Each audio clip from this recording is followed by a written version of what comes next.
मग पुढारी ग्रामस्थ मिळविले, तया जागेचे संपादन केले. जेथे बाबा आरंभी प्रकटले, वाड्याचे ठरविले ते स्थल.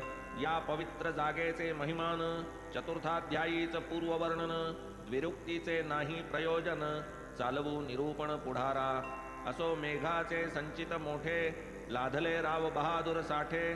तेव्हाच तो लागला परमार्थ वाटे, नेटे पाटे तयांच्या. परिस्थितीस होऊनी वश, पावला होता कर्मभ्रंश. तयास देऊनी गायत्री उपदेश, करविला प्रवेश सन्मार्गी. मेघा साठ्यांचे सेवेस लागला, परस्परांशी आदर वाढला. गुरुच मेघा भावी साठ्याला, लोभही जडला तयांचा. असो एकदा सहज बोलता, निजगुरुचे माहात्म्य वानिता. प्रेम दाटले साठ्यांचे चित्ता, मेघास सादरता पुसती. बाबांस घालावे गंगोदक स्नान, इच्छा ही माझी मनापासून.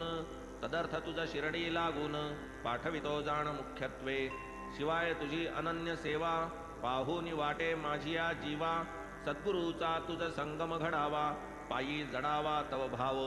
सार्थक होईल तव देहाचे, परम कल्याण या जन्माचे. जा जा काया मने वाचे, लागे सद्गुरूचे पायांस.